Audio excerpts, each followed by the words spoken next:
ان کے خلاف شیعہ اور بریلوی علماء لامبند ہو رہے ہیں۔ سرکار نے لکھنؤ میں ان کے لیکچر دینے پر روک لگا دی ہے اور اب ان کے خلاف فتویٰ بھی جاری ہو گیا ہے جس میں ان کے بھاشنوں کو حرام قرار دیا گیا ہے۔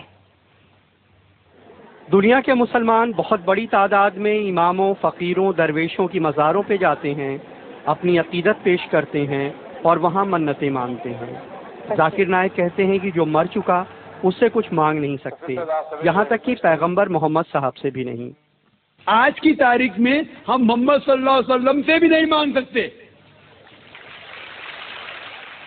باقی لوگ کو تو چھوڑو، سنت اور باقی بابا لوگ کو چھوڑو، محمد صلی اللہ علیہ وسلم کو بھی ماننا ہمارے لیے حرام ہے۔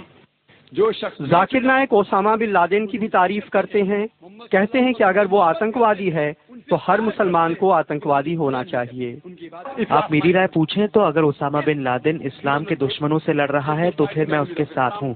اگر وہ امریکہ یعنی ایک آتنکوادی کو آتنکت کر رہا ہے تو میں اس کے ساتھ ہوں۔ پھر تو ہر مسلم کو آتنکوادی ہونا چاہیے۔ ذاکر نائک مہاراشٹر کے ہیں، دنیا بھر میں اسلام پہ لیکچر دیتے ہیں۔ وہ اسلامک ریسرچ فاؤنڈیشن نام کی سنستھا چلاتے ہیں جو پیس ٹی وی نام کا چینل چلاتی ہے۔ ذاکر نائک کے بھاشنوں سے تمام مسلمان ناراض ہیں۔ وہ مزاروں کو مٹی میں ملانے کی بات کرتے ہیں، محمد صاحب سے بھی منت مانگنے کے خلاف ہیں کیونکہ وہ مر چکے ہیں۔ وہ امام حسین کے قاتل شاسک یزید کی بڑائی کرتے ہیں۔ یو پی میں ان کے خلاف شیعہ اور بریلوی سنی علماء لامبند ہو رہے ہیں۔ سرکار نے لکھنؤ میں ان کے لیکچر دینے پہ روک لگا دی ہے اور ان کے خلاف فتویٰ بھی آ گیا ہے جس میں ان کے بھاشنوں کو حرام قرار دیا گیا ہے۔ اگر اس کا عقیدہ ایسا ہے کہ نبی مردہ ہو کے مٹی میں مل گئے تو وہ کافر ہو گیا، اور جو لوگ اس عقیدے پر چلیں گے وہ بھی کافر ہو جائیں گے۔ حالانکہ ذاکر نائک کے سمرتھک اسے غلط نہیں سمجھتے ہیں۔ پوری دنیا میں مسلمانوں ہی میں الگ الگ عقیدے کے لوگ ہیں، ہر آدمی اپنے عقیدے کے حساب سے بات کہتا ہے اور ہم یہ سمجھتے ہیں کہ اس کو بات کہنے کا حق ہے۔ لیکن یہ حقیقت ہے کہ ذاکر نائک کے بھاشنوں نے مسلمانوں کو دو گٹوں میں بانٹ دیا ہے۔ لکھنؤ سے کمال خان، NDTV انڈیا کے لیے۔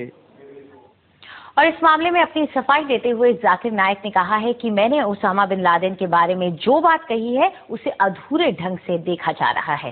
کیونکہ اسامہ بن لادن کی تحقیق نہیں کی، صرف BBC اور CNN کو کے بارے میں سن کے میں کہوں گا اس کے بارے میں، تو قرآن کی آیت سورہ حجرات میں سورہ نمبر 49 آیت نمبر 6 میں جب بھی کوئی بات آپ تک پہنچاتا ہے اس کی تحقیق اور دوسرے کو پہنچانے کے لیے، تو نہ میں دہشت گرد کہا، نہ ان کا اچھا انسان کہا، نہ برا کیا۔ لیکن اگر میں یہ کہتا ہوں کہ جو بھی دشمن اسلام کے خلاف لڑ رہا ہے میں ان کے ساتھ ہوں۔ وہ یہ بھی کہتے ہیں کہ ایسی بات پہلے بھی کہی گئی ہے لیکن مجھے ہی نشانہ کیوں بنایا جا رہا ہے؟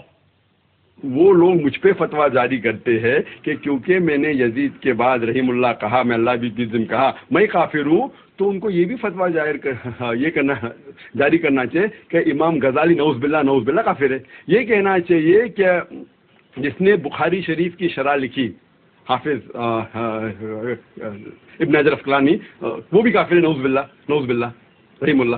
تو دیکھنا چاہیے کہ جو لوگ نے فتویٰ دیے، دارالعلوم دیوبند، دارالعلوم ندوہ، جماعت اسلامی، اہل حدیث، سارے علماء کہتے اختلاف ہے، اور اگر کوئی کہتا ہے تو کہہ سکتا ہے، اور کچھ لوگ نے علماء نے کہا کہ کہنا مستحب ہے۔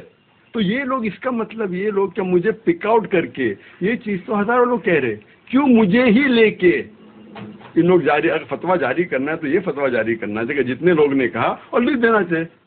اور اس مسئلے پر ہم نے اسلامی ودوان مولانا وحید الدین خان کی بھی رائے جاننے کی کوشش کی۔ پہلی بات یہ ہے کہ ڈاکٹر ذاکر نائک کوئی اسلامک اسکالر نہیں ہے، انہیں اسلامک ایشوز پر بولنا نہیں چاہیے۔ دوسری بات یہ جو ہے کہ پیغمبر سے ماننے والی بات، تو مسلمانوں میں دو علماء کے دو طبقے ہیں، ایک دیوبندی علماء کہلاتے ہیں، دوسرے بریلوی علماء کہلاتے ہیں۔ تو بریلوی علماء یہ مانتے ہیں کہ رسول اللہ سے ہم مانگ سکتے ہیں، لیکن جو دیوبندی علماء ہیں وہ اس کو جائز نہیں سمجھتے۔ تو دو الگ الگ رائے ہیں مسلم علماء کے درمیان۔ میں فتویٰ کے طریقے کو غلط سمجھتا ہوں۔ اگر کسی کو کسی کی رائے ٹھیک نہیں لگتی تو وہ اس کے لیے ریزن پیش کرے، ریزن قرآن اور حدیث سے ریفرنسز دے۔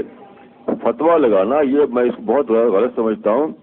کسی کو یہ ادھیکار نہیں ہے کہ کسی کے اوپر فتویٰ لگائے، یہ ادھیکار کسی کو ہے ہی نہیں۔